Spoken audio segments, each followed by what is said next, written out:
It's 6 o'clock, so hello and welcome to all the speakers and the delegates from UK and other countries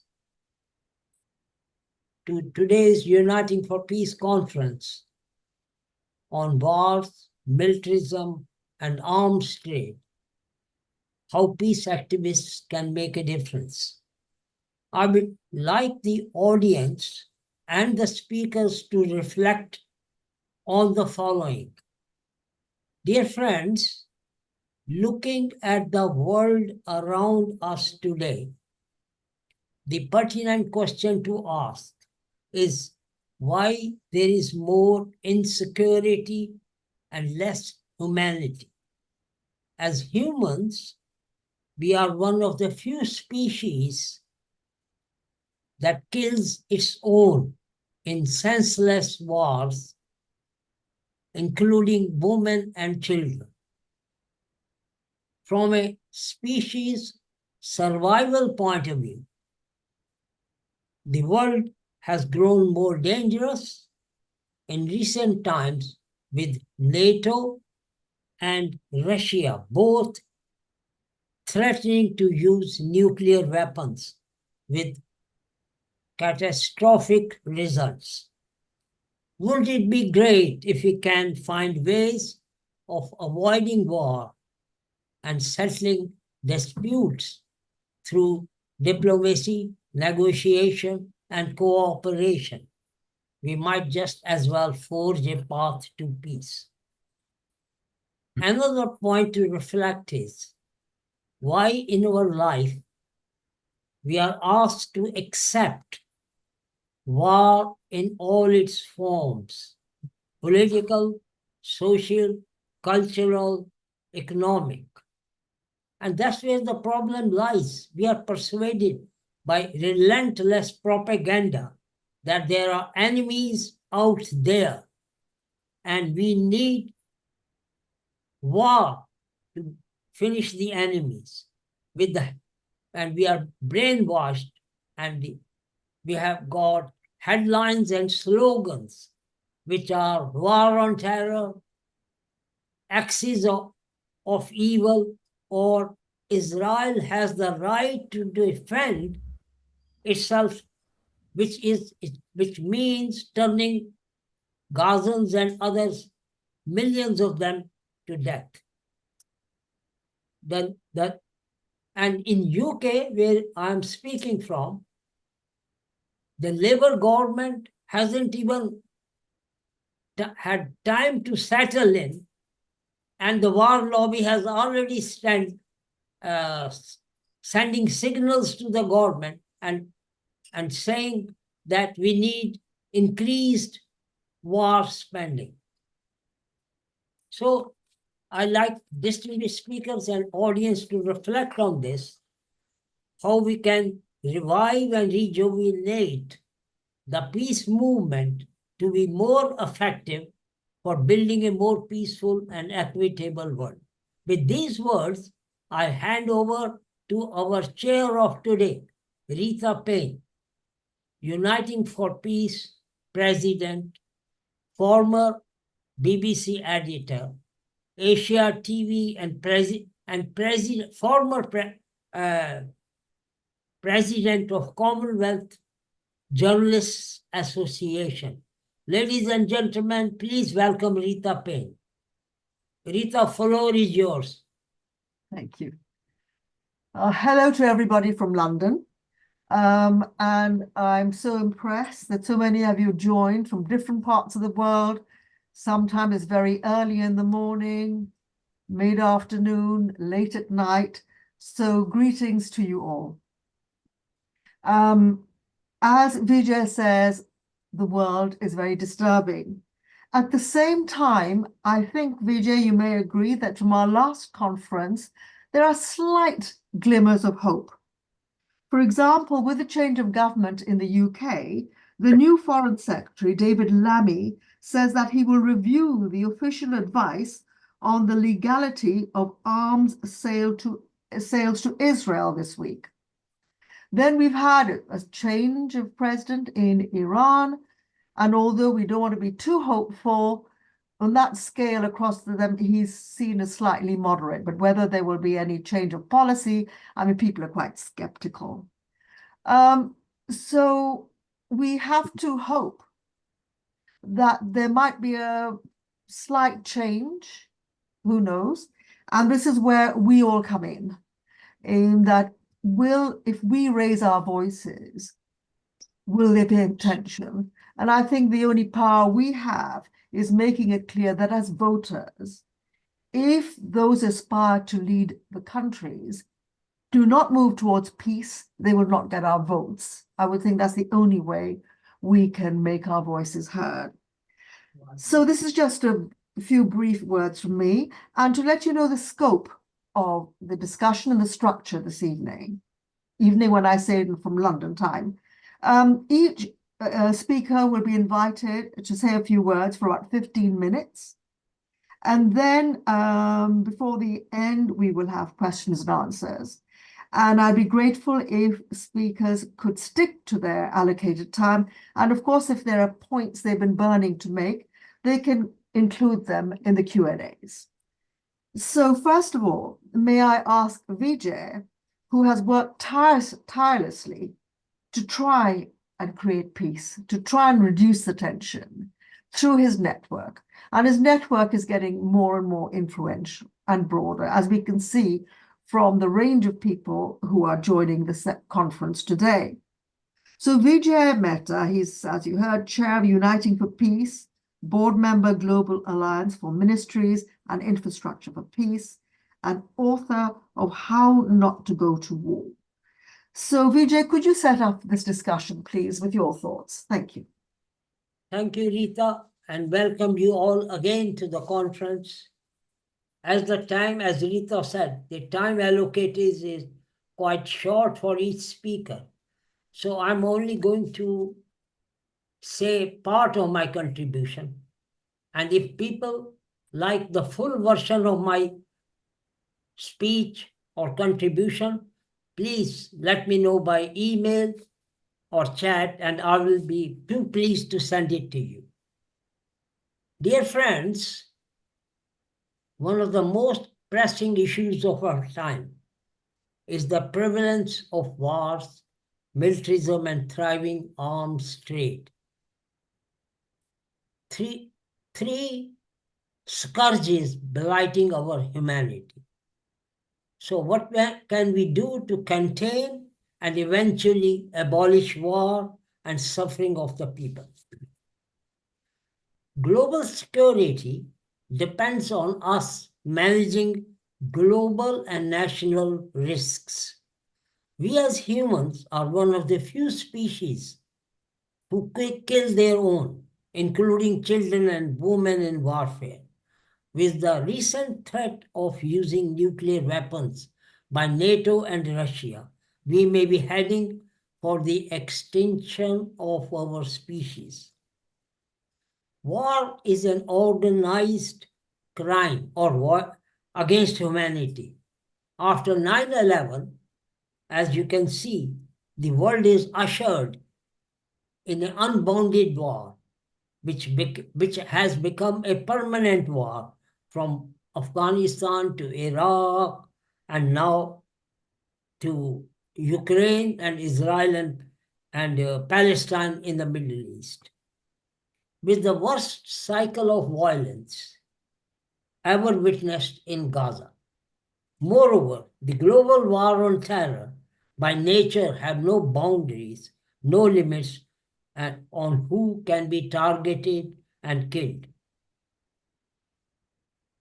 Today's leaders, dear friends, are, with a few exceptions, are gangsters, driven by power, cronyism, and corruption, spreading fear all over the globe. No wonder wars in Middle East, Ukraine, and Sudan continue without any end in sight. Since its creation in 1947, CIA has toppled foreign regimes all over the world, perpetrating mass atrocities and genocide. Vijay Mehta. Oh dear. We live in a world where the powerful commit their evil deeds right out in the open, including leaders, military, corporations, and media who have a common agenda of continuing permanent wars. We need to challenge politicians and their right-wing prejudices, mainstream neoliberal media, especially covering of Israeli genocide against the Palestinians. Dear friends, there are so many false rumors around. The false Cold War rhetoric of Ukraine's war with Russia, or absurd claims that Taiwan requires US protection against mainland China. It seems real journalism is dead and dissent is forbidden. Instead of international law, mafia law prevails. Paul Valéry, the French poet, said, "War is a massacre of people who don't know each other for the profit of who know each other." Whether it's a large-scale conflict or a smaller one between nations, it leaves behind a trail of devastation that extends far beyond the battlefield. Families are torn apart, communities are shattered, and entire generations are robbed of their future. The human cost of war is immeasurable, and its effects are felt long after the guns fall silent. Dear friends, what drives nations and individuals to engage in war is complex, but it's web of political, cultural, economic, social factors, territorial disputes, ideological differences, struggle for power, and resource scarcity, ethnic tensions, religious extremism. These play a significant role in fueling violence. Dear friends, the basic war system, especially in the United States, works like that, like this. First, the Congress takes exorbitant sums of money from US taxpayers every year and gives it to Pentagon. Second, the Pentagon at Congress direction turns huge chunks of money over to weapon makers and other corporations via all too lucrative contracts, gifting them tens of billions in profits. Third, those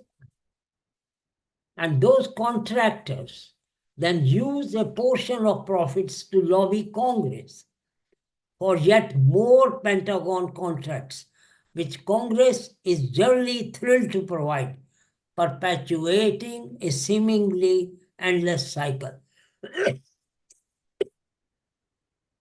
Samuel P. Huntington described the purpose of military in his book, The Soldier and the State.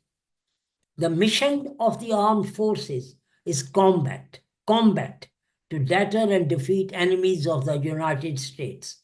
The military must be recruited, organized, trained, and equipped for that purpose alone.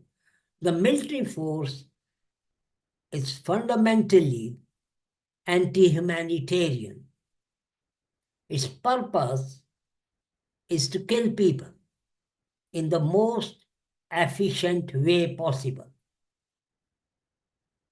And perhaps one of the insidious drivers of war is perpetuation of militarism, the glorification and pursuit of military power.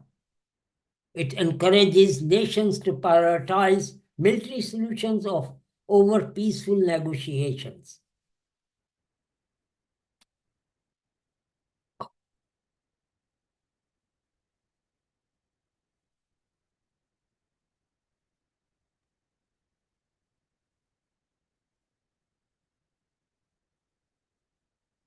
Sorry about that.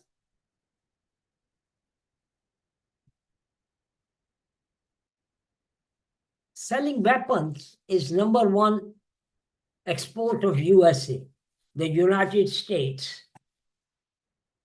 Unlike any other nation, maintains a massive network of foreign military bases around the world.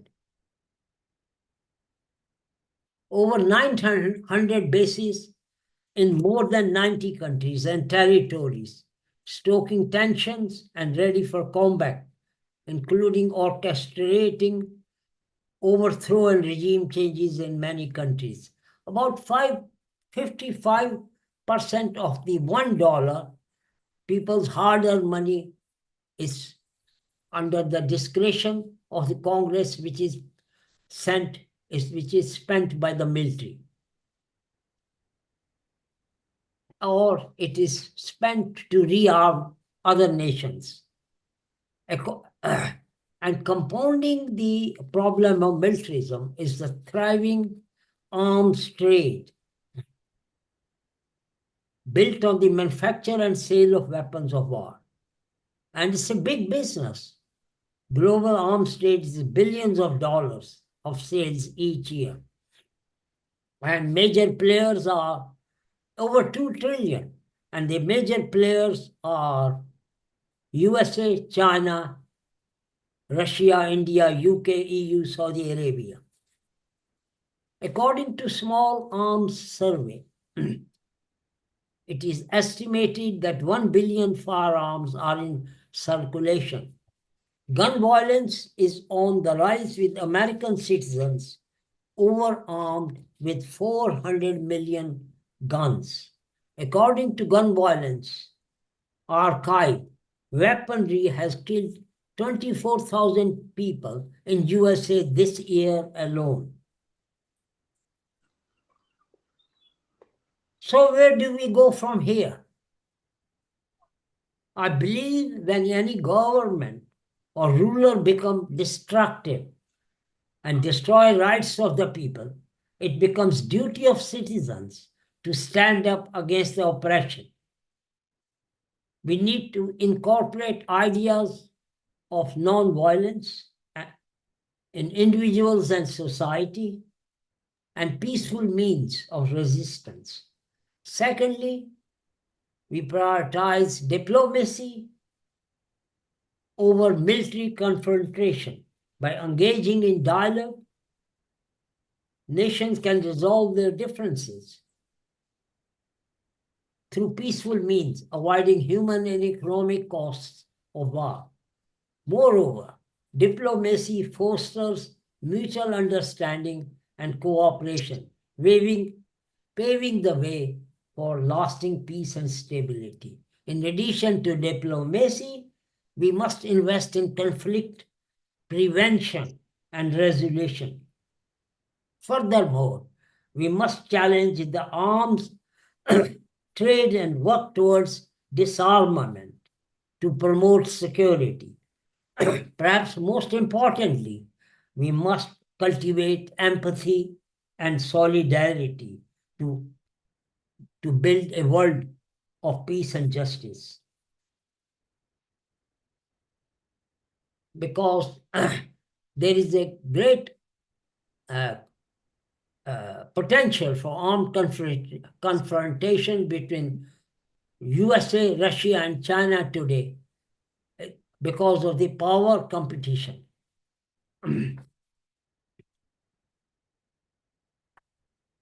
Just excuse me. Okay, thank you. Yeah. In my book, How Not to Go to War, I have explored a radical idea of establishing departments for peace in governments around the world, with the Minister for Peace and Disarmament at the cabinet level, who can advocate alternative solutions to war and work for global demilitarization. He or she will be responsible for promotion of culture of peace, a multicultural environment in which conflicts can be resolved in respectful and peaceful way. Furthermore, I have advocated that peace must become institutionalized via infrastructures for peace in the same way war has been institutionalized.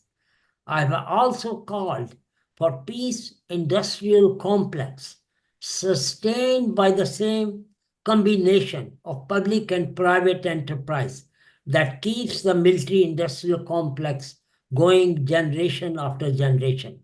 That way we can make the world less violent. As a species, for our species to survive, dear friends, all our efforts should be to tame and constrain the human capacity for violence and stop repression, slaughter, and war. In conclusion, preparing for war increases the chances of bringing it about. Averting war requires global demilitarization, including reduction and abolition of standing armies and their arsenals. This has been the thinking and prescription of great many thinkers on the subject, such as Mahatma Gandhi, Immanuel Kant, Bertrand Russell, Albert Einstein, and number of Nobel Peace Prize laureates. Let's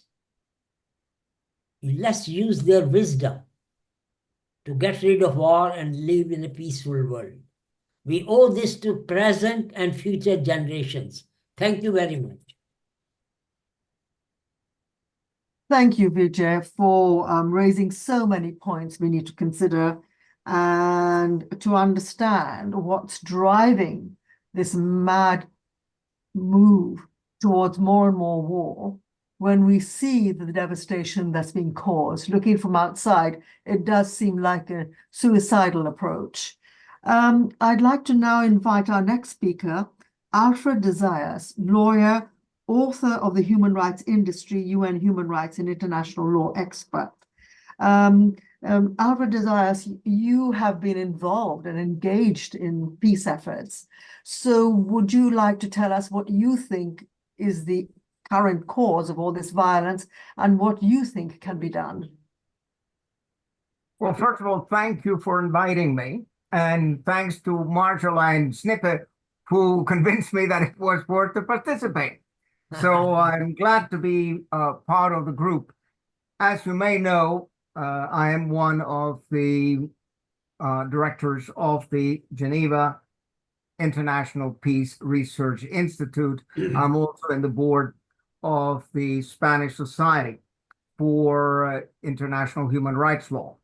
And we have been working on various blueprints for peace. We have been working on a declaration on the human right to peace. As a matter of fact, we issued in 2010 the Declaración de Santiago de Compostela, which was picked up by the Advisory Committee of the Human Rights Council.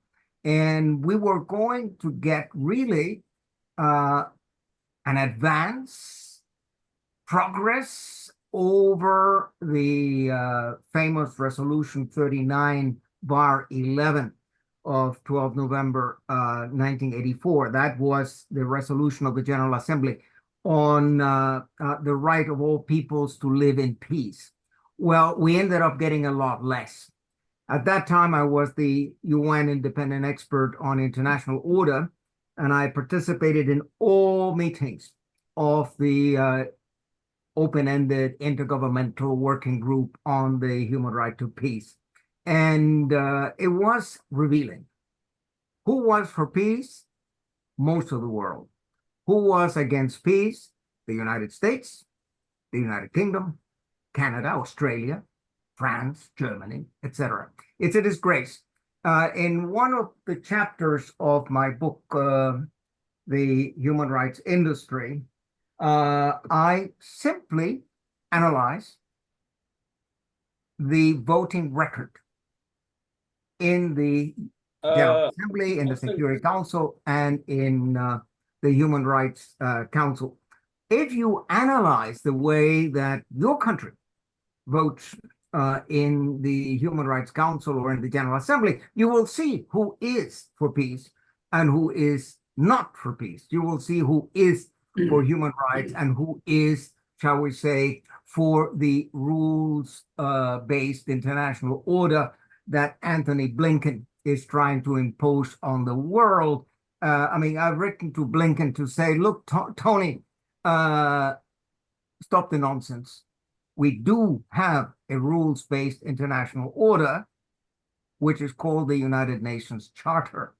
The problem is that we, the United States, and I'm a US citizen, I'm also a Swiss citizen, but as a US citizen, I am strongly against the military, industrial, financial complex that rules the country. And whether you vote Republican or Democrat, you're going to get the same thing, because both parties in my country, the United States, are for war. Both parties are for Israel. And if you say a good word about the Palestinians, they will call you an anti-Semite or whatever. As the case may be, I wanted to start not with GPRI and the Spanish Society. I wanted to start on an optimistic tone. Everybody saw it at end of May, beginning of June of this year. The students are in revolt. The students at Harvard University, at Columbia, at Michigan, at Berkeley have been demonstrating for peace, for a ceasefire. Now, they have been sensitized. They reject the narrative that we get day in, day out from the mainstream media.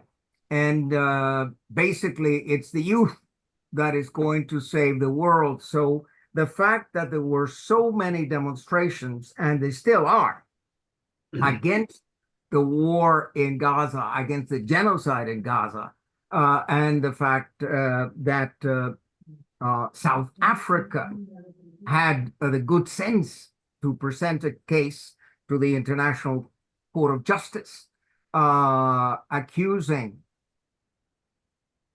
Israel of committing genocide. The fact that many countries have joined South Africa, Bolivia and Colombia and Honduras and Nicaragua and Algeria and Djibouti, et cetera, it is significant that so many countries have decided that we cannot tolerate the meat grinder that is in Gaza. We cannot tolerate the deliberate starvation of the civilian population of Gaza, and of course the apartheid policies of the Netanyahu government. Now, as far as blueprints for peace, because we've talked about civilization, well, here is a great book, Jeffrey Sachs, The Price of Civilization. Here's another book, Jeffrey Sachs, The End of Poverty. Here's yet another book, John Mersheimer, The Great Delusion.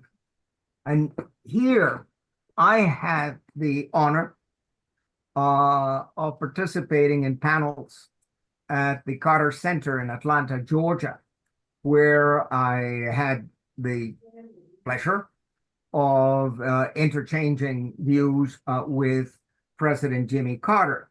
Now, President Jimmy Carter wrote many books, and this one I particularly like, we can have peace in the Holy Land.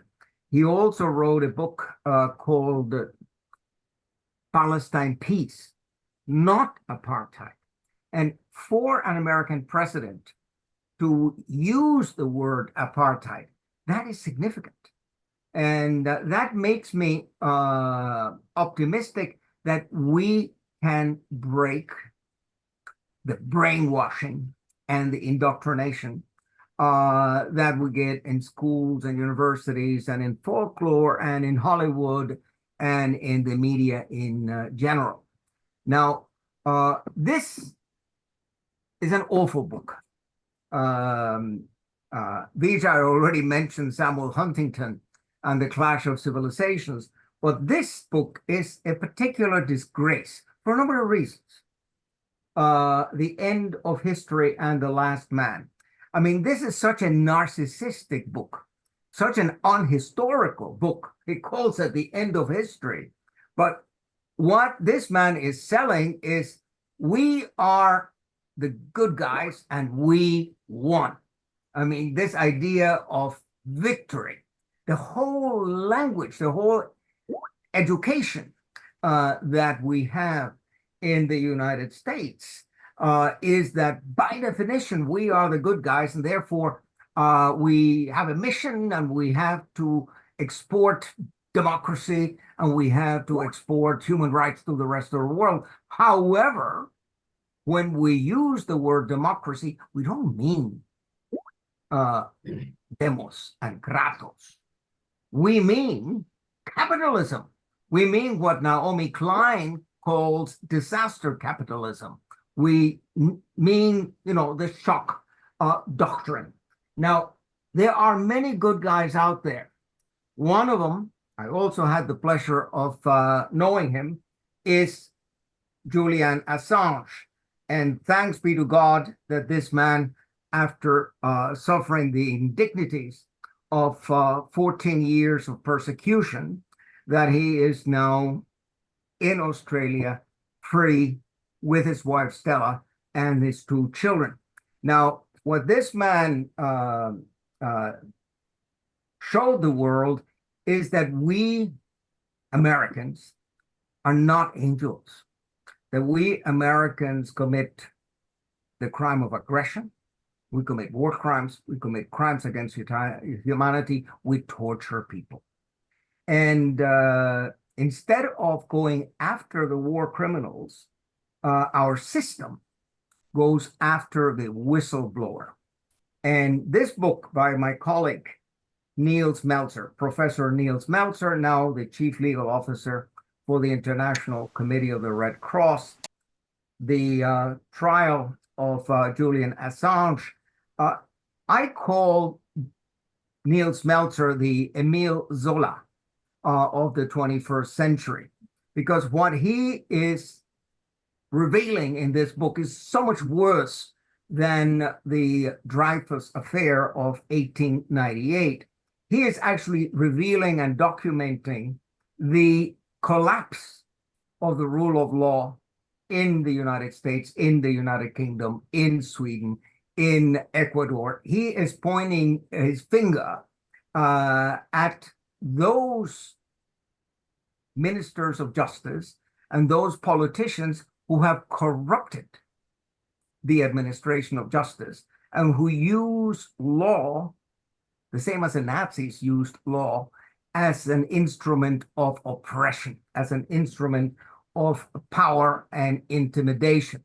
So having said that, I also want to pay tribute to this man. And if you have not read Permanent Record by Edward Snowden, I strongly recommend that you do.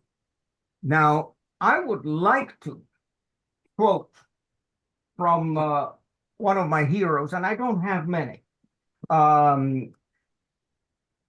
You know that President John F. Kennedy was almost certainly taken out by the CIA. I mean, not by Lee Harvey Oswald. And there are many studies about that. And why was he taken out? Well, at the commencement exercise on the 10th of June, 1963, 5 months before he was assassinated, he said these words: above all, while defending our own vital interests, nuclear powers must avert those confrontations which bring an adversary to a choice of either a humiliating retreat or a nuclear war. To adopt that kind of course in the nuclear age would be evidence only of the bankruptcy of our policy or of a collective death wish for the entire world, end of quote. Now, Kennedy recognized the danger of the military industrial complex, same as his predecessor, Dwight D. Eisenhower, who actually coined the term in his farewell address of January 1961. The problem is that the institutions have been corrupted. The institutions have been hijacked, and there is a famous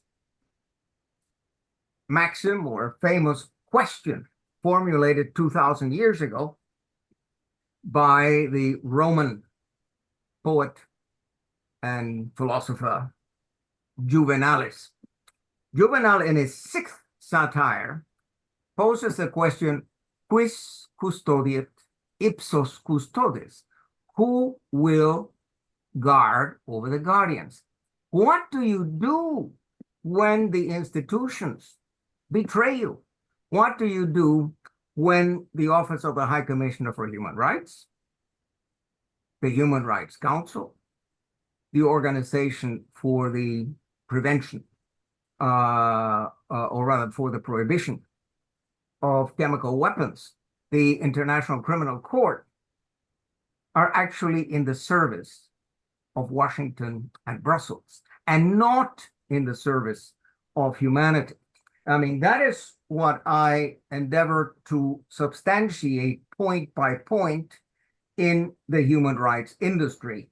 That's why I use the word industry. It has become a business, and it has become penetrated by intelligence services. Of course, not only the M16 and the CIA, of course, the Russians and everybody else is there. I myself was approached on 2 occasions, to be a mole. I was approached by the CIA, and I told them, look, that's not my business. I'm not a spy, and I'm not going to cooperate with you. And I tend to think I know whom they selected for this particular role. But going back to the main issue that we're discussing, war, how to end it?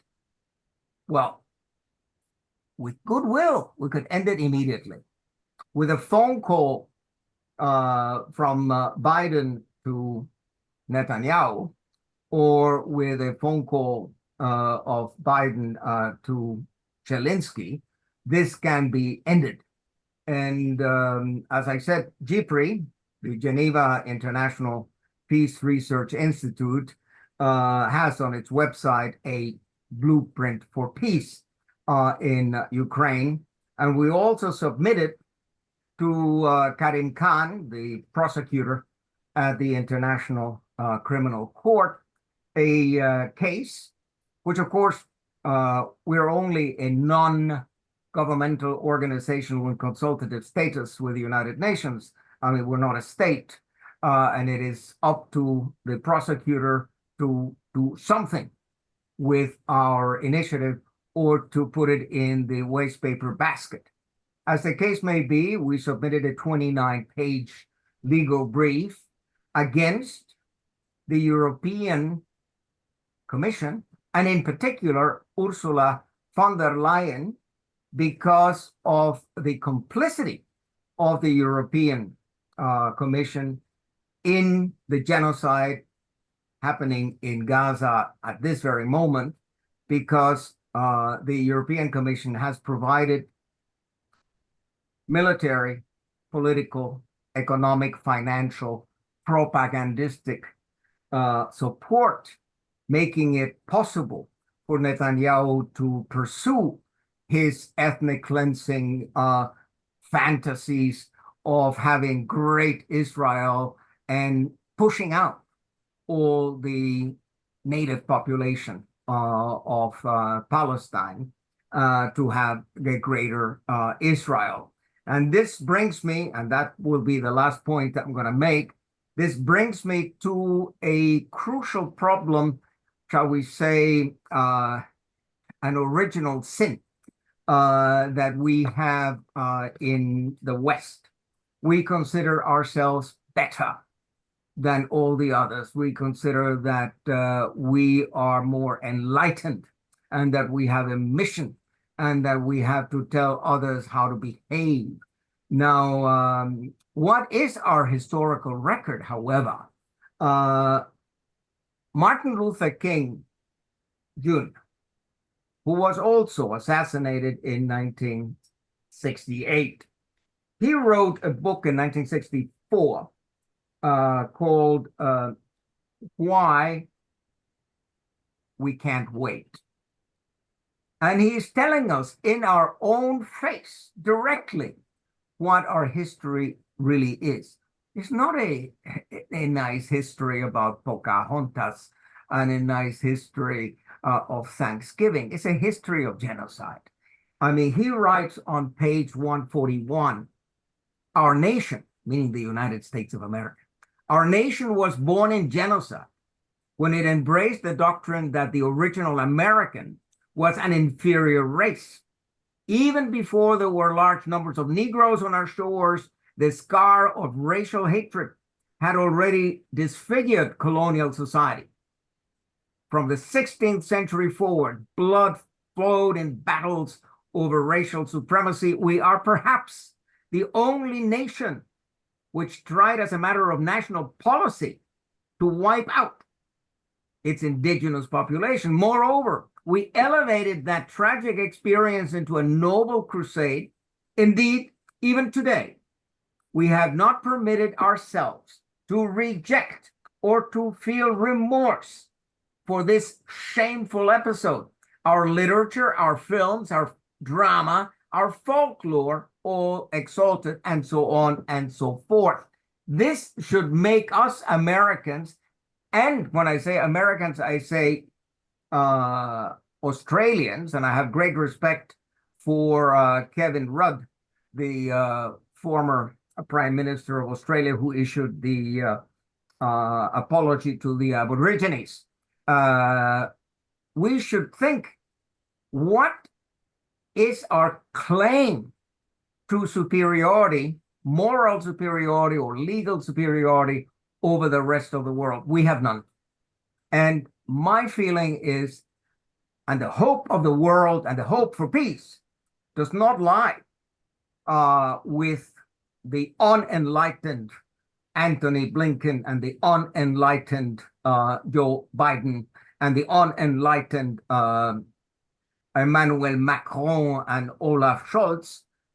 Our only hope lies in our youth and in the global majority, in the youth in Latin America, in Africa, and in Asia, that want peace. They want to have their families, they want to have their children, and they don't want to see the national riches wasted, squandered in war. That was the subject of my 2014 report to the Human Rights Council, which is in substantial parts contained in this book, Building a Just World Order, which also has 25 principles of international order, which very much strengthen the UN Charter and the jurisprudence of the International Court of Justice. One last word about NATO. NATO is celebrating its 75th anniversary in Washington, D.C., another narcissistic spectacle another public relations and propaganda spectacle. But just think about this. Read the Nuremberg judgment of 1946. Read the statute of the International Military Tribunal for Nuremberg, Articles 9 and 10, which define a criminal organization. I have written in several articles that NATO has morphed from being a legitimate defensive alliance into a criminal organization, has committed the crime of aggression, war crimes, crimes against humanity in Yugoslavia, in Afghanistan, in Iraq, in Libya, in Syria, etc., in total impunity. That, if you apply the same criteria, apply it against the Nazis, you will have to conclude that NATO is a criminal organization that must be disbanded. My hope is that the Latin Americans, the Africans, and the Asians will so demand. Thank you. Well, thank you, Alfred de Zayas, for what I can only describe as so many of your truth bombs, and for revealing from inside your experience how, especially the States, United States, state institutions block all efforts to go against the whole war mood, and especially mentioning whistleblowers and what happened to Julian Assange. But as you say, let's hope that with youth, things will change. I'd like now to invite our next speaker. I hope he is here. Andrew Feinstein, former politician, executive director, Shadow World Investigations, author of The Shadow World Inside the Global Arms Trade. So, Andrew Feinstein, if you are here, please do share your thoughts with us. Vijay, is he here? I can't see him here. So let's go to the next So speaker. shall we then go on to Taylor O'Connor? You Yeah. are here. I can see you. Yes, Taylor is here. Lovely. Welcome, Taylor.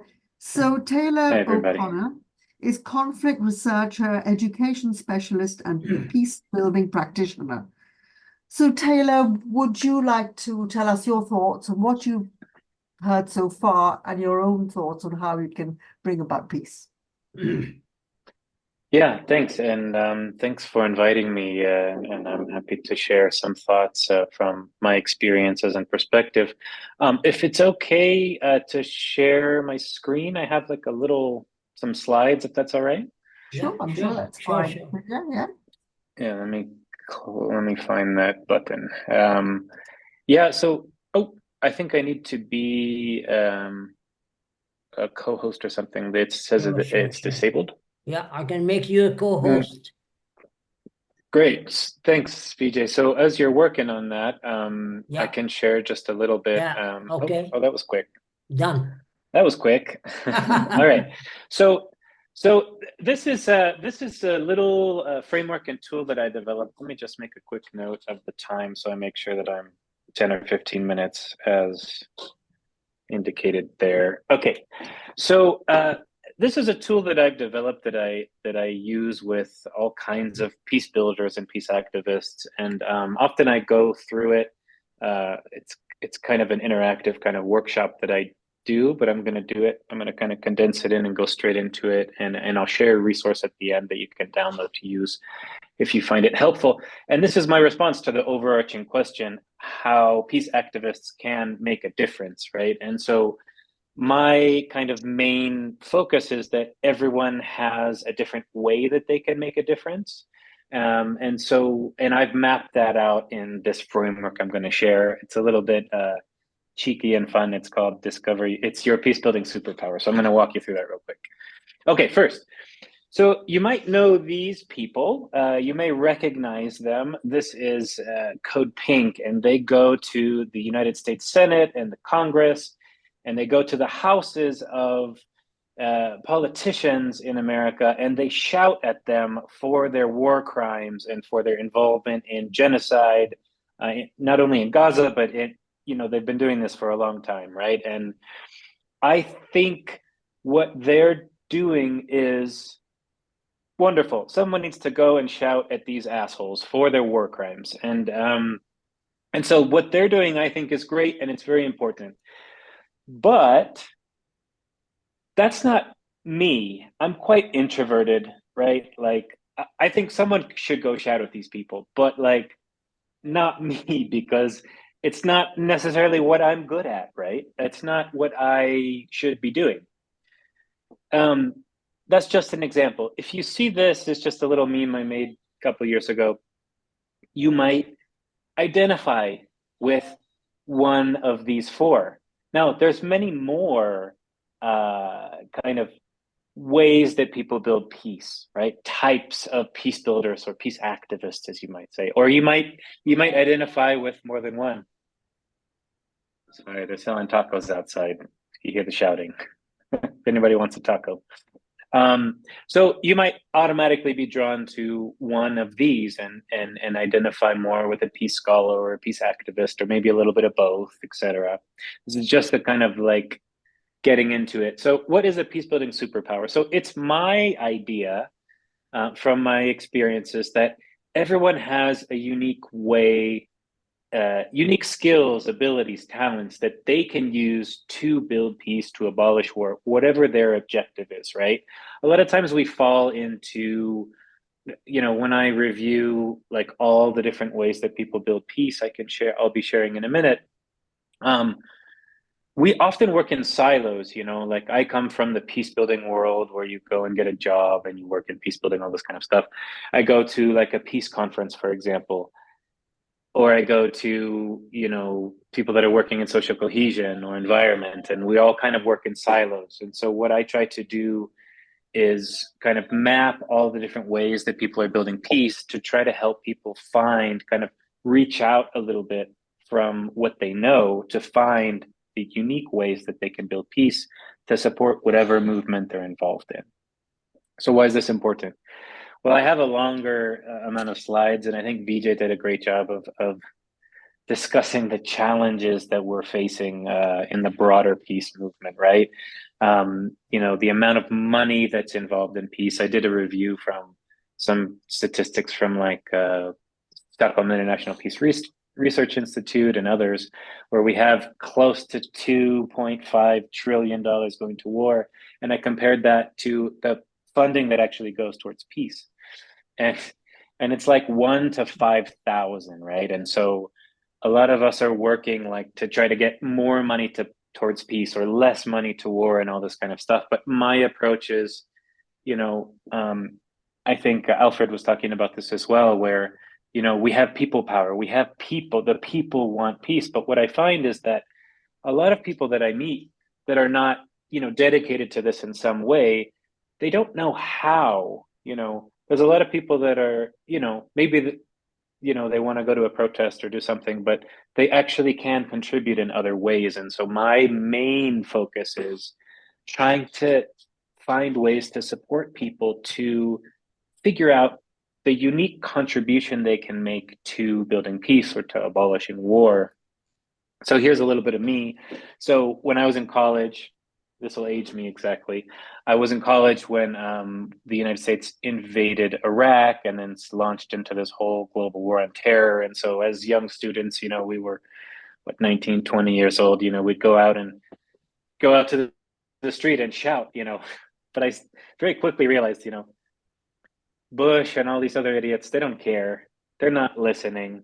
There is a place for strategic nonviolence, but I just felt like at that time what we were doing, while it was important to kind of mobilize people, I just felt like it wasn't really for me, and that there's other ways. So I went at the University for Peace there with the flags and studied peace education, peace and conflict.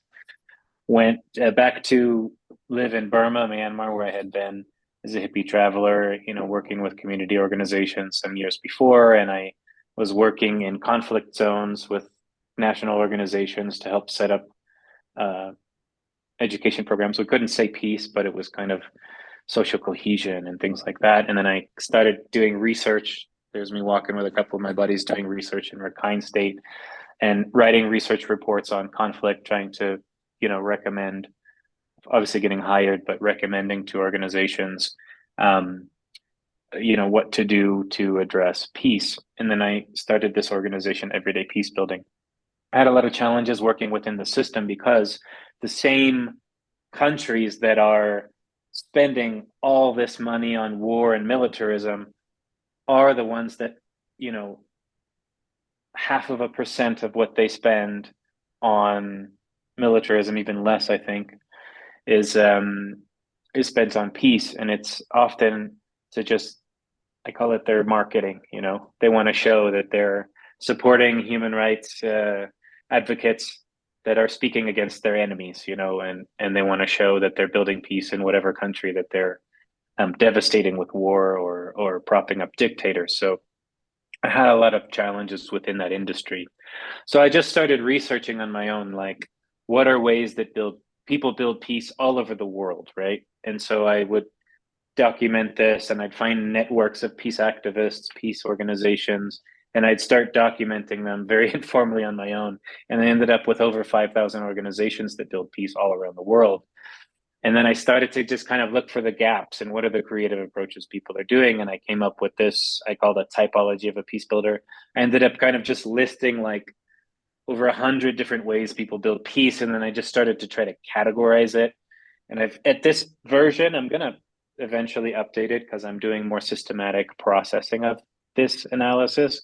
But I have 57 different types of peace builders or people that build peace, right? And then through identifying kind of where your strengths are across these different ways people build peace, that's where you discover your superpower. So what I usually advise people in small organizations I often support is that, to build peace, you got to get specific, not just join whatever thing that you see or whatever exists. We're creating new things, right? So you got to get specific about two things. What is the specific social issue that you're want to change? Protagonist. Oh, sorry, got a live mic. What are the specific social issue or issues you want to address? Not just like we want peace or we want war. I see so many projects that are just very general, but very specifically, are we talking about military recruitment? Are we talking about the arms trade? Like getting really specific about the issues and then getting very specific about what are your strengths, your superpower. And so I'm going to focus on the superpower one right now. So there's a little activity. I'll share with you a handout at the end. I'm going to run through it real quick. And what I usually tell people to do is if you have a notebook and you want to like write down the ones that kind of speak to you or that you identify with most, mark yes, or if you can mark maybe. So, okay, we'll just run through them. So here's Arundhati Roy. You can say she's a writer for peace, right? This is education and learning. I have 12 different categories. This is the first one. On education and learning, we have peace educators and peace building trainers, people who train peace builders. That's one category. Even within that, you have people who develop curriculum, who are teachers, who develop, education systems or education policy. Within that, there's a whole bunch as well, right? Peace building thought leaders, we usually think of people who are academics or study peace and conflict or teach peace and conflict. We also have people who are peace historians. There's 2 peace history networks globally. There's anthropologists as well. If you think of someone like Douglas Fry, or there's a website you can find on peaceful societies, and they study and from an anthropological perspective, peaceful societies, philosophy, all these different disciplines, right? So that's education and learning. Daryl Davis is a great bridge builder and common grounder. If you know him, he wrote a book and he's a musician, and he would go and talk to clans people who his idea was, if you don't know me, why do you hate me? Right? So he would go and he ended up converting over 200 clans people just by getting to know them and building relationships. So he's an individual who I would call a bridge builder or common grounder. Same within this category, we have religious and faith-based peace builders who use their faith, and there's huge networks around this as well to build peace across all different religions. And separate from that, they often operate separately, are interfaith and intra-faith peace builders and peace building organizations who are building social cohesion, you could call, amongst faiths. Women's International League for Peace and Freedom on the bottom is a great example of historic feminist peace organization. There's also over 10 women's peace networks of different kinds, whether they're activists or whether they're kind of peace building oriented. And Anna Julie Cooper is a good example of a feminist, Black feminist peace builder who was also focused on community. She had like a community center, I can't remember in what city, that addressed poverty and the issues that people face, right? So psychosocial peace building is another one in this area of kind of gender and family. You have a whole area of like peace psychology addressing trauma of war. And so this is this category of gender and family. Next one is art. You might know this guy, the most famous anti-war painting by Pablo Picasso. This is a famous one, but there's also so many other ways to build peace through music, art, and performance. Think, social cohesion by bringing communities together with music and art. Theater of the Oppressed is a great example of performance, or comedians who talk about war, right? Music and art, community projects, social healing. There's a lot of different approaches, and there's people that research, and there's networks as well of these. You might know this guy. We heard about him a little bit in the last talk. Would call this a peace tech geek. So even within the field of peace building, there's a whole thing about peace tech. And there's a lot of even emerging ways that people use technology and digital approaches to build peace, whether it's peace building or peace activism or whatever. This is just an example of Julia Assange, right, who used technology to build peace. Within this of media and technology, we also have peace media, people who produce stories about peace in any different medium, peace journalists. There's networks and frameworks, there's trainings going on to train journalists as well, using kind of a 10-point approach from peace journalism, advocate speakers and storytellers. Within environmental peace building, there's a great two great YouTube talks by Majora Carter. She's an environmental justice advocate, right? So within environment, these are people who map and work on the interconnections between environment and peace, whether you're an environment activist who are addressing the effects of militarism and war, whether you're in the environmental peace building movement, whether you're an environmental justice advocate. There's a whole bunch of different approaches within this and ways of identifying, but they're very similar, right? Another one, Archbishop Desmond Tutu, the Truth and Reconciliation Commission in South Africa. There's people who are mediators, dialogue facilitators, restorative justice, forgiveness and reconciliation. This is a whole category of kind of conflict resolution or transformation, right? Social justice and human rights advocates. Mario Franco, who was assassinated some years ago, was a great justice advocate across a whole range of intersectional violations of human rights and social justice. And her big focus was violence and the war on the poor.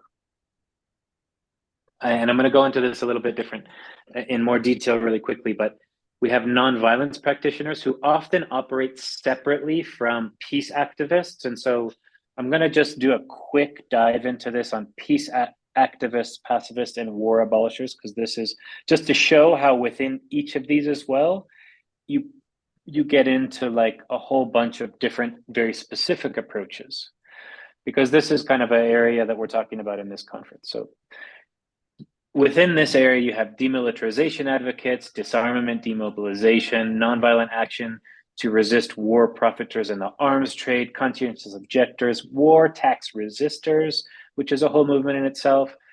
You have a long history of denuclearization advocates as well, advocates to divest from the war machine, gun control and disarmament. I just did a quick look into my databases to just do a detail in this. Abolition of specific weapons like mines or drones, right? Weapons tracking and databases. Sometimes they get into illicit trafficking, try to prevent trafficking of weapons. Anti-bases campaigns, war abolition, people who are envisioning a world beyond war, repurposing weapons. Here's one example, raw tools, where they take weapons. People donate weapons from communities affected by violence, and they turn them into garden tools. If anyone wants to get me a present, I would love one of these for my garden. And there's a whole bunch of these, like making jewelry.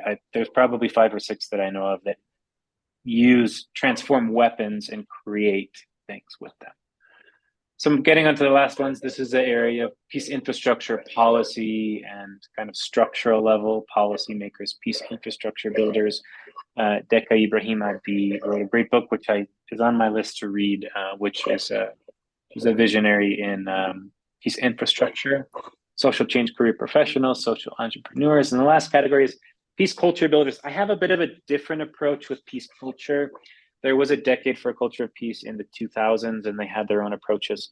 Mine, because I have this other kind of framework, I go into very specific approaches that people take that are directly related to the culture. This is an example of the International Network of Museums for Peace. They have in their network hundreds of museums that have either are dedicated to war abolition, atrocity prevention, documenting genocide, building peace, the history of the peace movement, and they curate exhibits about peace and war abolition. Super interesting. And there's a whole bunch of different approaches as well to that. So what you do with this is you make your long list, you cross out the ones that kind of aren't, and I try to get people to narrow it down to 3. And then that's where you find where your superpower is, right? So mine is here, and it's kind of related to what I'm doing. Here's another example. A buddy of mine was really into nonviolence and the history of nonviolent social movements around the world. He's also a musician, and he's also a teacher. And so one thing that he did was he was just fascinated about it, and he documented musicians who wrote music that were part of social movements for peace and justice around the world. And he created a module, a whole training course that he's given for a bunch of NGOs and schools, and music schools as well, where he would use these documentaries and music to learn about how to use music to drive social movements and social change. And so that's how kind of combining those things, that's how you kind of apply your superpower. And this is the other one, which is another activity I have, which is the social issues, where you identify very specifically the social issue, your superpower, and then that's where you apply. And that's it. So this is part of a e-course that I made, a free e-course, which I'll put in the chat, called How to Build Peace.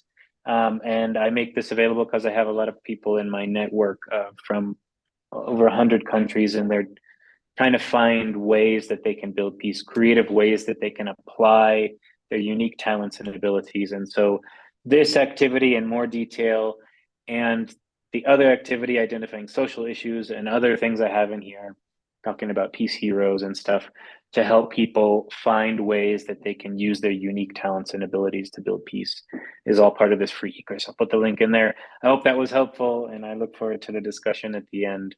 And I hope I didn't go too long. Thanks. Oh, Taylor O'Connor, that was absolutely brilliant. You gave us so many ideas in which we can all make a contribution towards building peace by identifying our superpower. And you've given so many examples that I'm sure all of us will find it useful. There must be very many people who want to create a peaceful world, but they don't know how to do it and how to organize it. Now, Vijay, do we have Rosa Brooks at all? Has she joined us? Vijay? If not, I think we could go early to the questions and answers. Yeah, we can. yes, I okay. can't see her here.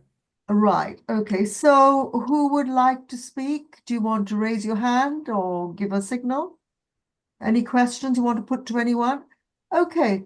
Michael, is it Monod Geneva?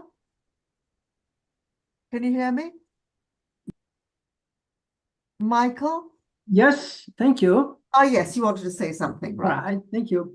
I'm delighted to hear those speakers speak about peace and get rid of weapons. And I just wonder, what's the role of civilians? What about non-violent civilian defense? would it be useful? And in history, Gandhi began to liberate India with this method of civilian defense, and it has been used many times during the First World War and Second World War, and during Soviet occupation in Lithuania, in Czechoslovakia, with some success. What do you think of this possibility now of an alternative non-violent civilian defense to war with weapons, especially nuclear weapons? I just wanted an answer from the speakers about this proposal of non-violent civilian defense. Okay, so where should we start? Who wants to speak first about civilian defense? Shall I invite Alfred de Zayas? Well, to be quite honest, I have never given it a thought. I find the idea intriguing, and I certainly, if I understand the structure of it, how to put it together, I certainly would support it. I, by the way, have had the pleasure of exchanging views for many years with Michel Monod, and he's very active in the Human Rights Council. And he's also in the Quaker movement. And on occasion, I show up also with the Quaker movement. And we were discussing the other day a Quaker book dating back to 1955 called Speaking Truth to Power. It's incredible how a book written in 1955 is so relevant today, and that the situations described therein apply to us so much today. But back to this idea of a non-violent civilian defense movement. Obviously, non-violent is very important. If we want to keep our credibility, we have to be non-violent in the sense of Martin Luther King Jr., in the sense of Mahatma Gandhi, and just through just simply speaking out, also, if necessary, through civil disobedience to make our point. I mean, I am very impressed by what the American students at Harvard and Columbia and Michigan did. I did the same thing, by the way, 50 years ago when I was a law student at Harvard Law School. And we were demonstrating, of course, against the illegal Vietnam War and the war crimes we were committing in Vietnam. So I applaud everybody who wants to join and help create such a nonviolent civil defense. Okay, Thank can I, Rita, Of can I course, make yes, Vijay. Yeah, Yes. okay. Yeah, most of the successful event movements in the world have been non-violent. Like we in India gained independence from the mighty rule of the British through non-violence. The genius of Mahatma Gandhi was to organize people around the world in different places. It's people's power he organized and had strikes, civil disobedience. He basically made the British impossible to rule India, and they then had to decide what to do. And then they decided it's costing them more to stay there and rule, and then decided to give independence. Of course, there were other people telling Churchill and Attlee and others to give independence to India, like the USA president and others. They were saying that was a 19th century thing, the colonialism and all that. You have to free India. You cannot live there and rule a country forever. So there, and similarly, we got the civil rights movement, which Alfred said about Martin Luther King.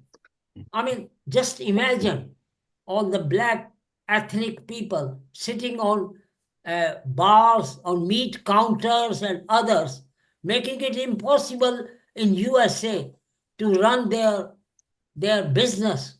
So in the end, Lyndon Johnson and others, they had, and even John F. Kennedy, they thought, it's not working. We have to give them freedom. We have been had them for bondage and slavery for far too long, and it's time to free them. So there are successes of non-violent resistance in and great examples in the world. Thank you, Vijay. Can I invite next Grace Southorn, because he's in New Zealand, so it's must be very, very early in the morning for you. And then I'll go to Norbert Stoop. So Yes, it Grace is. Southorn, yes. Yes, it is indeed early. Yes, I come from a relatively peaceful country, but yet it is it responds to the drums of war. And I've observed the peace movement for some years. And despite the impressive effort that's been described with here, and the impeccable logic to the disarmament rationale, especially in nuclear weapons, there's still a strong sentiment to the war message. Now, I completely accept the impact of the political interest, of the military interest, the military-industrial complex, but still there is the receptivity to the message among the large sections of the population. And I feel that many societies have got a long tradition of militarism of various types, and very strong, there's seems to be a very strong belief that security comes from military power. And it's justified by a lot of the history that people with good armies conquer and people that don't have them suffer. So that history tells us that we need military power for our security. And that is reinforced by a lot of our culture, our ceremonies, our entertainment, and our wonderful technologies. It makes it a very impressive environment, very stimulating environment. And so there's that sense that, you know, we've got to have our military to be secure. And I suspect that a lot of reaction against the peace message is that it's undermining people's security. It's threatening them. Our peace message, I suggest, could be threatening a significant part of the population. And we've got to take that into account in terms of the impact of our message. That we need to somehow change that story, that the destruction of military, the development of military is not our security, it's our insecurity. And security comes from, well, a lot of the things we've been discussing by engaging with other people. And I have a little bit which says, why are people seeking security from the defense? Because military power only produces fear. and alienation and misunderstanding and conflict and war. We need to have the true security comes from understanding and engaging and cooperation. So, I wasn't quite clear. So you're saying that people need the military to feel secure. So are that's the you current. arguing that you do need a military presence, or Mm. no? Yeah, I think that's No, what I'm saying that the culture is belief, the mistaken belief, but the Right, very okay. strong emotional belief that Yeah. the military power gives you security. Right, okay, thank you. Thanks for clarifying that. So I will now ask Norbert, is it Stut? Yeah. Yes, hello, And Rita. where are you speaking from? Germany? Salzburg in Austria. Oh, in Austria, okay. So yes, so what would you like to say? Well, I suggest you share my screen or let me allow to do so. Yeah. The main topic or one topic was how peace activists can make a difference, and yeah, probably also partly superpowers. I have gone my own way the last 25 years and arrived at a website called Better World Info. The host still did not allow me to share my screen. Can you try? You like to share the screen? Yes. Yes. Okay. Special, Hold special, on. Hold special on. permission for I will- Norbert, please. I will make you a co-host. Okay. Well, it still doesn't work for me, Yeah, but yeah. Go on. Try it now. okay, I try one more time. Okay. Give me 1 minute and check out betterworld.info. That's the important clip to um gosh, the important clip. I'm getting there.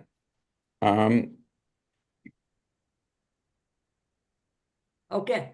Don't worry, No, Norbert. Just tell them. I think I just talk Yeah, because because you look at betterworld.info, then you get my message. I keep it brief. I want to tell you about a website which is unique, not only for peace activists, but for NGOs of all sorts. It consists of over 600,000 links, and it's the biggest resource on peace worldwide in English and German. Also the biggest on human rights in English, but that just as an aside, because we have 1 or 2 lawyers on our website, on our webinar. What I want to tell you is that you'll see hot topics if you scroll down at the bottom, such as the NATO summit, Julian Assange, a Russia-Ukraine war, where we have 15,000 links, US presidential election, Gaza war, where we feature about 20,000 links. And I really would love the peace movement and the multiplicators in it to take note of it and share it like Vijay does, so that more people can use this resource and improve it. The main message is we are trying to do a Google directory for engaged citizens and NGOs. That's where I started off with. And we are headed now for a Wikipedia for links and a Wikipedia for a better world, which means people are invited to add or help adding links and help adding text. And I'm quite serious about this. And I encourage you to contact us. A website I put on the chat, the email norbert@betterworld.info, and take it from there. Yeah, that's all. Thank you, Norbert. So maybe Vijay can circulate all the links I to your will. networks, which I think would be useful. I will. I think I've seen Andrea's hand raised, or has it gone down again? No. I was just acknowledging people with my emojis. That's all. I did put one comment in the thing about Julian, which is that he seems to be more interested in truth and peace, but that's a very big philosophical question that we probably don't have time for. There was a lot of stuff I heard that, you know, like I was actually, you know, campaigning for his release, etc., like many others, but I got mouths full of anger and rage from people in Eastern Europe and all sorts of places about stuff that wasn't perfect that he did. Anyway, you know, it's a long old story, so it's no point really going. I'm glad he's free, and that's that now. Right. Would anyone else like to say anything? Would any of the original speakers like to add something? Oh, Hero Anwar in Kurdistan, Iraq. Can we hear from you, please? You've got your hand raised. Thank you. But if the speakers like to add something about the other questions and comments, I can wait. No, why don't you go ahead and then the speakers have opportunity after you said what you want to say. Okay. So Hero thank you so Anwar, much. go ahead. Yeah, thank you so much for this great opportunity. Actually, by accident, I learned about this webinar. I was doing search for something and I learned about it. So I'm happy that I have learned a lot from it. And hopefully, if later you can share the presentations, because sometimes because of the connection, I missed some pieces. What you have talked about, remind me of my life, of my history, because I'm a Kurdish woman from Kurdistan, Iraq. I'm 53 years old, and I was born when there was war, not formal, like, you know, it was not called war internationally, but it was inside the country. The Saddam regime was killing Iraqi people, and the focus was on the Kurdish people because there was a plan for genocide. Like, Kurdish people is one of the, I think, the biggest nation without a country in the world, because the Kurdish land was divided to 4 countries: Iraq, Iran, Turkey, and Syria. It's a lot of pain, and I don't want to take your time, but I mean, when you talk about war, I understand it's not only theoretically, it's not through media, it's from life experience. I was lucky that I had the opportunity to study peace building, thanks to Eastern Mennonite University. So I did my master in peace building. I have learned a lot. Plus, it was helpful for the transformation, like personal transformation. Still, I am in that journey. Still, I cannot say I am fully transformed, because it's very difficult when you are born in peace and all your life is in violence, like war and violence. Then, like, you read about peace, you like it, but when it comes to like how to apply it internally, you know, how to transform yourself as an individual, how to. The first time I learned about one of our professors, that it has a, like, for restorative justice, Howard Zer, maybe I pronounce his name wrong, but he was called like a grandfather of restorative justice. When he was against death penalty, I was very upset, you know, like, as an individual. I said, like, that doesn't make sense, you know. It didn't make sense to me because of all this, what I suffered from, you know. The internal transformation just started at that time. So yeah, it's a long journey, and war is wrong. There's no just war, but there's as the other lady said, that is it's a long or deep discussion how to talk about if there's something right, like if there's just war or not, or all the wars are. I mean, according to what I have learned at Eastern Mennonite University, there's no just war. But I mean, when it comes to people who are killed, and then the only way to protect yourself is to kill somebody else. I mean, as I said, the journey of transformation is still, like, I haven't completed that journey yet. It's still there. Otherwise, all the type of war are wrong. But, you know, it's very difficult when you are a victim and the whole nation, like 50 million people are under the threat of, genocide, most of us, like, not to say just war is right, or at least protecting yourself. And then talking about Israel, I was a few years old, maybe I'm not sure if I was 5 or 6, I have learned about Israel and how bad is the situation of Palestinian. So, and we are like, geographically, we are close. I'm in Kurdistan, northern Iraq, Palestine is not far. I understand that pain, and I was raised with that, and I have Palestinian friends, so I understand that. But in the same time, when in the speakers, almost all the speakers mentioned Palestine and Israel. And as a Kurdish woman, I understand their pain. In the same time, I was surprised. I mean, no one mentioned Turkey, no one mentioned Kurdish people. And it's not your fault, it's the fault of media. But, and maybe I'm not fair to you when I mention that, because I don't want to divert, or change the subject. But the Kurdish case is really painful, and it's not, I mean, what the Turkish government is doing to the Kurdish people right now, it's, if not worse, it's the same as what Israel is doing in Palestine. So it's just to raise awareness, and I like to, I mean, not now, but just for the participants, the moderators, the speakers who work on peace, it's nice to search a little bit about that and write something about that, so that we feel that we are included, and the peace builders not following the cameras of journalists or media, because I don't have a country, and it's not my fault. So at least the peace builders talk about our suffering. In Turkey, like right now, we are being killed in 3 countries. The Turkish government is killing people in Turkey, Kurdish people in Turkey, Kurdish people in Syria, Kurdish people in Iraq. Can you imagine? It's too much.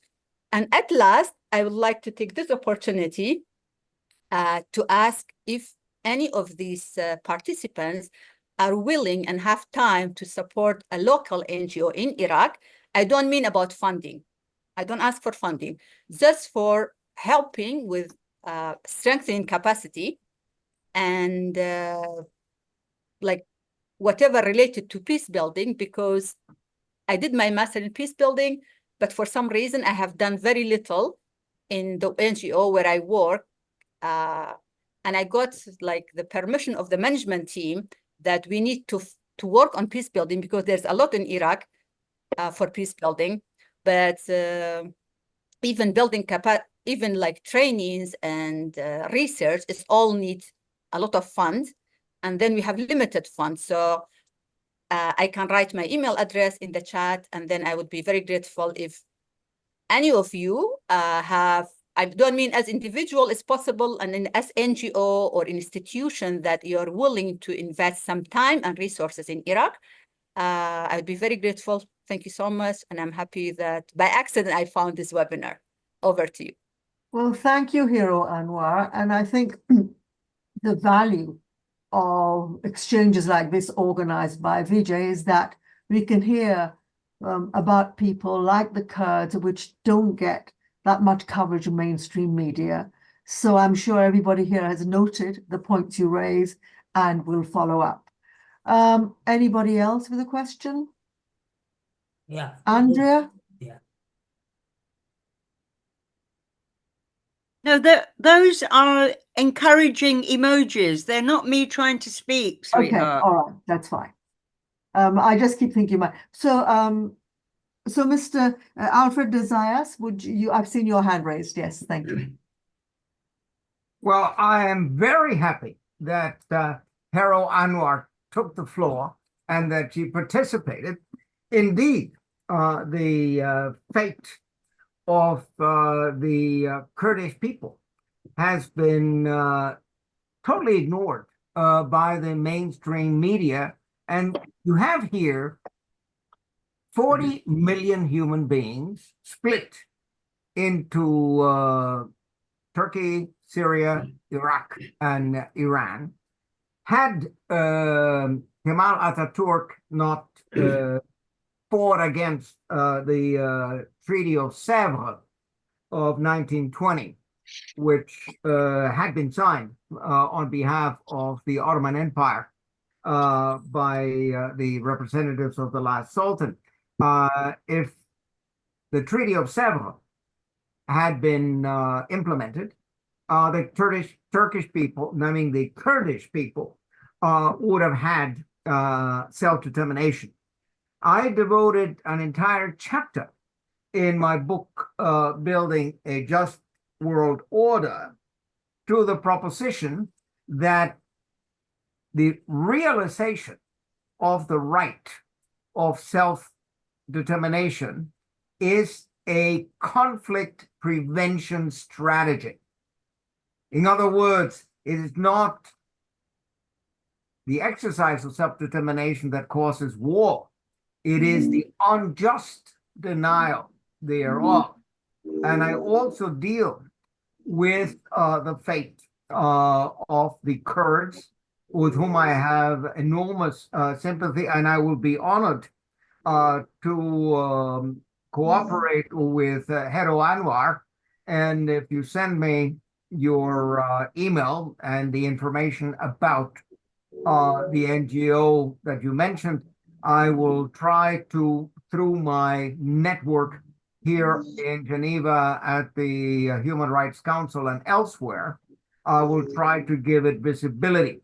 Certainly we can do so in the Geneva International Peace Research Institute. And if I, as long as I have the floor, one last point, literature. You can do a lot for creating perceptions and creating commitments through literature. Of course, literature has been eminently unsuccessful in preventing war. You would have thought that after Erich Maria Remarque's anti-war novel Im Westen nichts Neues, or Quiet on the Western Front, that you would not have had a Second World War. Hermann Hesse wrote a great deal about peace and against war. And he has a particular poem he wrote just before the Second World War called Spätsommer, late summer. I can send everybody also the text because I've translated it into English. As the case may be, here you have major literary figures writing on peace, writing literature on peace. And this is not actually implemented by the politicians. They give lip service to peace, but as Arundhati Roy said it, you know, weapons are not for war. War is for weapons, for the weapons industry. And that, as I said, as President Eisenhower said on the 19th of January, 1961, it's this military industrial complex that is like a cancer that has taken over and is the greatest danger for American democracy. And it's actually, in a larger sense, the greatest danger for the survival of civilization. So, I mean, I do think we have to use every tool at our disposal, and literature is one of them, to advance peace and, of course, to inspire people, especially young people, to oppose these elderly politicians who sent the youth to the meat grinder while they're safely at home. Thanks. Thank you, Alfred. I think we ought to all get your book. We can see the details, because there's much more we need to know about your research. Now can I invite Isaac Newton, who has patiently had your hand raised. Where are you speaking from, please? Well, I'm so grateful to be with you online, these supporters. Isaac from Uganda, and I'm so grateful to join you all the time, and I'm very glad to be online. I would like to talk about one to three points about most especially about the violation of human rights that happens whenever there is violence in the country, that is war. We can take an example of what is going on in should I call it Ukraine. There is also the Palestine, where young children, actually the children and youth and women, are strongly affected. So can we, as a peace activist, develop a strategy that convinces all leaders to stop, this tendency where innocent people's lives, perish in violence, because you find it very, very difficult, in our day-to-day life, somebody to, of course, finish up and take away the hospital where young children are taking, treatment from. So I feel strongly shocked whenever I see, children's life being washed away because of those words. So on the point of the book that has been said, even me actually I wanted to of course raise this point, because it is important if we come up with a book and we engage all leaders regarding advocating for peace, the reasons as to why peace should of course take place in our communities, because they are young people who sometimes used, of course, to participate in violences and end up causing loss of lives in their countries or communities. So it is very important to have that moment whereby we share different experiences based on where you are, and of course come up with one book that can of course be used to of course help our political leaders and leaders at different levels to be mobilized about embracing peace in their countries or in our communities. And lastly but not least, it is about how can we help our leaders whenever there is what they call misunderstandings within their leadership, and you find others going for war. Like for instance, there is what they call Sudani, and of course Sudani, their leaders, whereby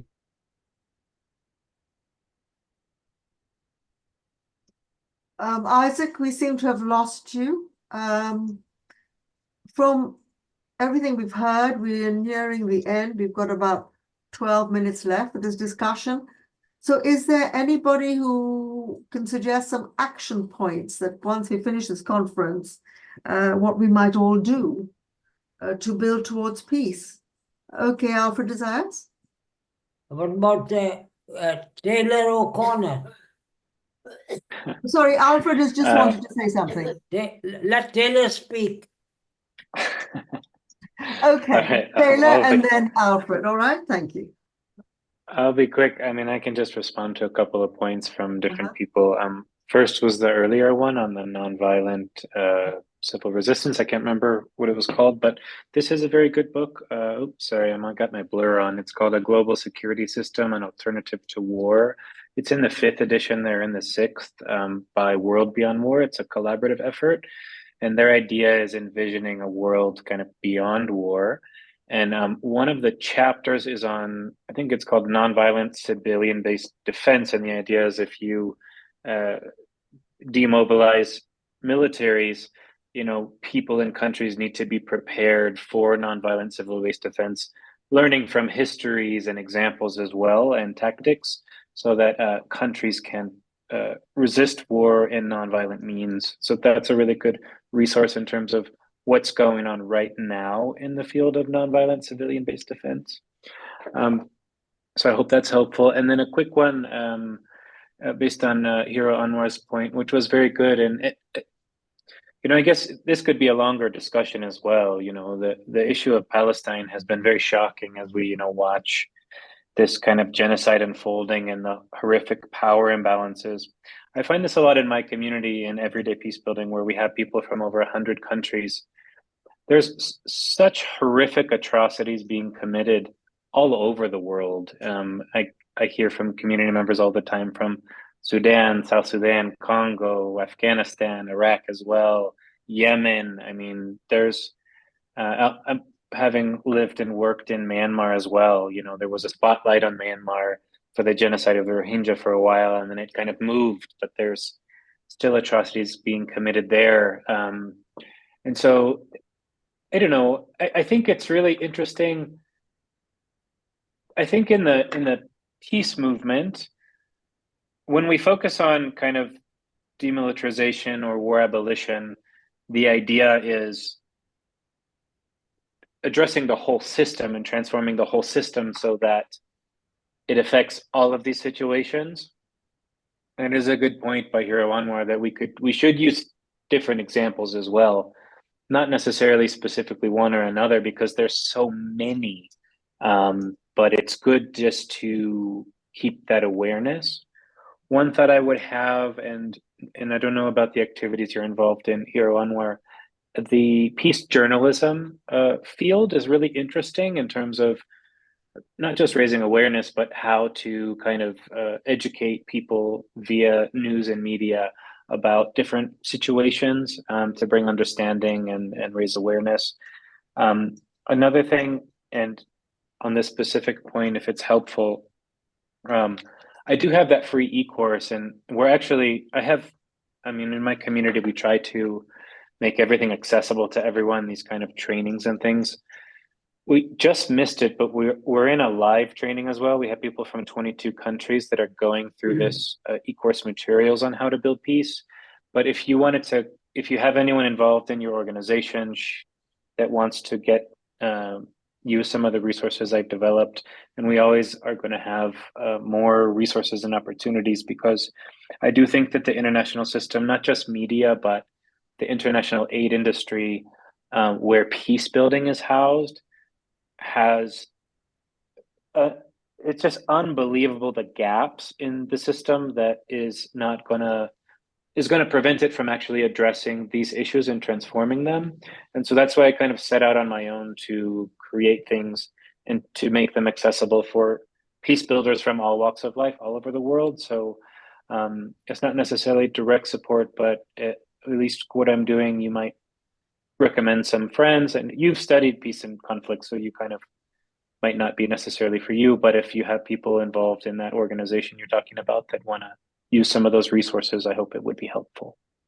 Or get connected as well. I'm always creating new trainings and resources and always making them accessible for people, all kinds. So I hope that's helpful. Didn't want to talk too much. That is very Thanks, helpful, everyone. Taylor, and I'm sure everybody appreciates it. And I think, again, if you wanted to share any sort of information that you think others would benefit from, any links, then please do. I'm trying to think if there's anybody else who wants to say anything. Do you want closing comments? I think Okay, Alfred de Zayas, thank you. Pope Francis made an interesting proposal. He wants a global compact on education. If we educate children and adults for peace, if we educate them for empathy, that will have enormous, shall we say, I'm sorry, actually, I ran out of data, so that's why I'm off right now.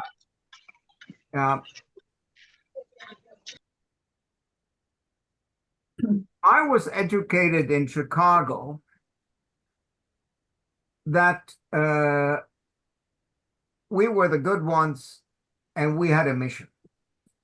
I pledge allegiance to the flag of the United States of America and to the republic for which it stands, one nation, under God, indivisible, etc., etc. I mean, we were so much indoctrinated into believing that our leaders were good. It took me decades to realize that that was not exactly the case. And why should we be educated in fear? Because instead of seeing our neighbor as a potential friend, collaborator, we tend to see our neighbor as a potential enemy. So the first reaction social reaction is pushback. You know, you're scared of the other guy. And we also have in the United States this culture of competition. However, there's very little by way of a culture of solidarity. And that is a matter of education. And a global compact on education really is necessary. Beyond that, as I say, my hope in the youth of America and in the youth of France and Germany and Canada and Australia and New Zealand is that they will say, look, you old people, you have ruined it for us, but we are going to build our new world. Our new world is going to be a world of human rights. It's going to be a world of human dignity. It's not going to be a world of war every day. And again, I applaud every movement by young and old to go out on the streets and to demonstrate and to make it very clear to our leaders that we want peace. We don't want to be financing wars. We want better education. We want better hospitals. We want better healthcare. We want better infrastructure. And that, I mean, in a democratic society, that is our right. And we must reclaim it. Thanks. Right. So since we've got, again, 7 minutes left and someone has suggested that I'd like to ask anybody who's taken part in the discussion, could you raise your hands if you want to make any final comment on what you've heard? And I'll see how many can fit in. Anybody want to make a comment on something that you heard? Okay, Ravi?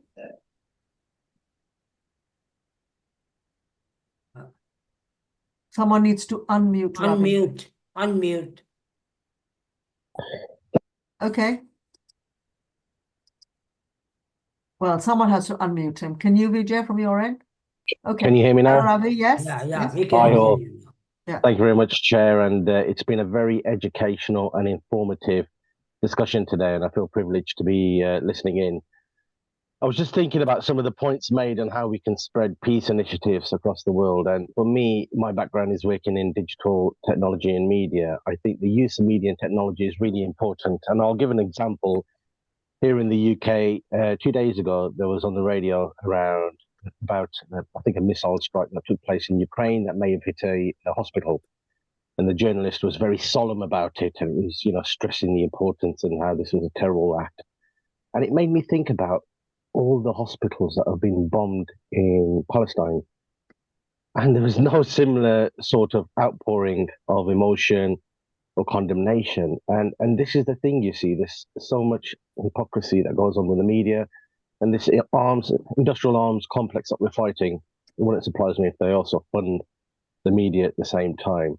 And it's the importance of being able to use media and technology, producing memes. It could be an image, showcasing or highlighting that, how many hospitals have been bombed in Palestine. Don't they matter? Don't the human beings there matter? And sharing that with friends, because many of us live in our own bubbles here in the West, as mentioned as well. you're working, you're going to work, coming home, living a nuclear life, mother, father, children, Western comfort. And sometimes we just don't have the time to respond to things. And I think having means where you can send it to your social media groups to say, do you know this is what's happening in Palestine, this is what's happening in Kurdistan, or with the Kurdistani people, it really can raise awareness, and it can empower people to maybe start thinking laterally, start thinking that they could be agents of change. And so that was a point I wanted to make, is that I think the use of media and technology moving forward, we've gone through a digital revolution in the last 10 years. Many of us can't live without our phones now, we eat with our phones. And so the technology will have to be the medium in which we can change mindsets and encourage peace across the world with all the civilian populations. And that was a point I wanted to make. And thank you, Chair, for giving me the opportunity. Thank you, Ravi. I think, was it Denny Boydston? Have you put in the chat something about astrology? Did you mention something? No. Okay, I did see something else. Okay, Roshan Peda. Yeah. You need to be unmuted. No, she's. Yes. Yes, I'd just like to make a comment that Alfred quite rightly put a great deal of hope on the youth to change and to resist. And he's absolutely correct. I was a student in the United States during from 68 to 71, which were the great anti-Vietnam War days. And I think one of the reasons why Palestine, aside from the obvious one that there's a terrible ongoing genocide, but why Palestine is in the forefront of not the mainstream media, but for the people of the world, as opposed to what the terrible things that are happening in Sudan or in Kurdish people, etc., is because of the tactic of keeping this protest alive. I really do believe that people going out onto the streets week after week, month after month, in central London, in our communities, etc., is what is galvanizing movement. And it is also enhancing huge creativity, whether it is artistic creativity and other things. And I think this perhaps is the key. We had that massive demonstration of 1 million, 2 million people against the Iraq war, but it wasn't followed up. And perhaps that was the mistake. And perhaps that is the mistake for a lot of other movements. And if we can all get together and keep up this protest, we must not allow ourselves to be silenced, as that wonderful slogan goes on we are the people and we will not be silenced. And we have to keep that up. That's all I want to say. Thank you, Roshan, for that inspiring contribution. Jamie, I see your hand is raised. In just a minute, can you tell us what you want to say? Hello. Hi. I was late. Yeah, exactly. Silent death. I was late, and I've just woken up. And Vijay, bless him, he sent me the link this morning, and I was like, I'm gonna be there. I'm gonna be there. I'm gonna be there. I'm here. I work for the I used to do work for the CND in Exeter. I'm still affiliated with them. This is how I met Vijay. And you guys have done so much work over the last 4 years. I've missed every single conference, but I'm here now, and I guess I'll just wait for the next one. But I do a lot of spiritual work. I do a lot of work on myself.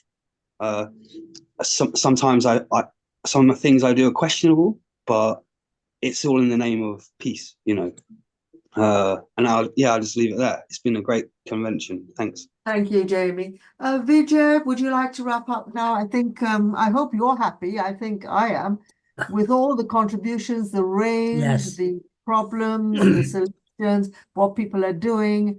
It's been fantastically motivating and inspiring.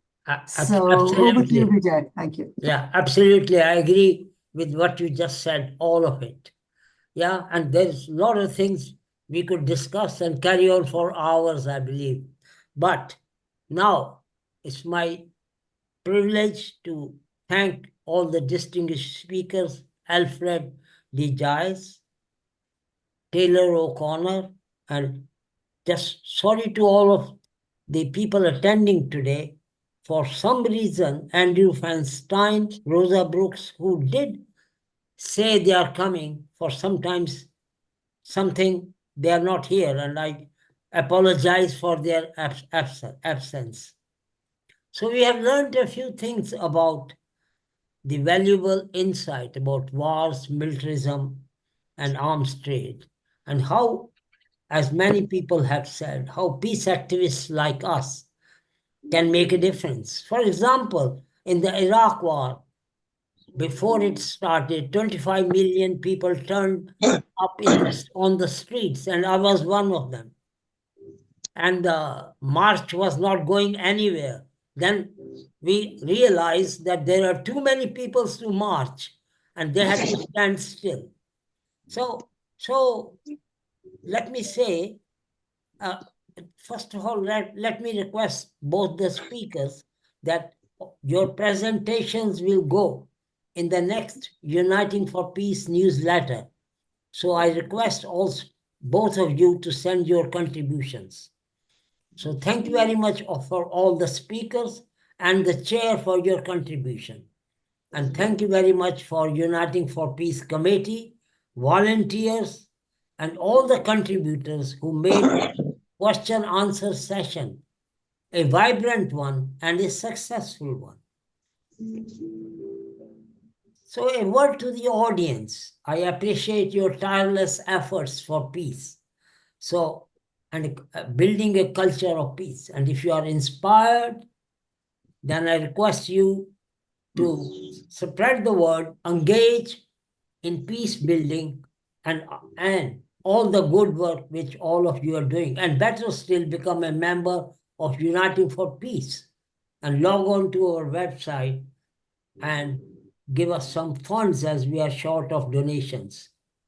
And let me say today, private citizens have more power to do public good than ever before because of the rise of internet, campaigning, and the NGOs as a global movement in the developed and developing world.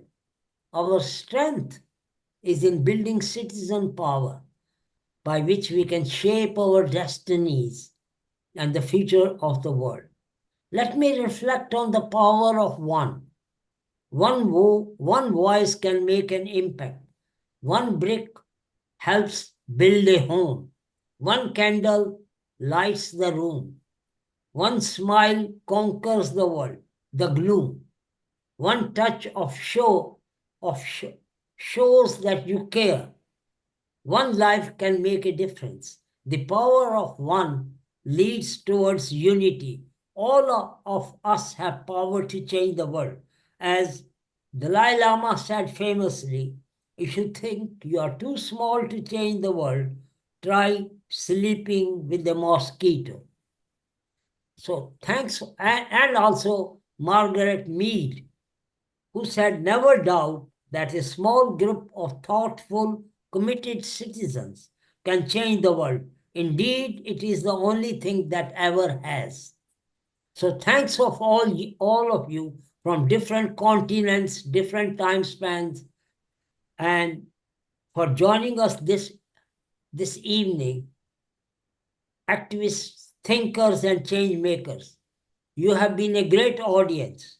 Thank you very much, and we will soon be getting in touch for our next meeting, which will be about culture of peace, as the United Nations have announced this year as a culture of peace year. So our next event will be about culture of peace. So we will soon see you again, and take care, stay safe, and keep on doing your peace work. Goodbye, and thank you to all. Thank you. Bye-bye. Okay. Okay.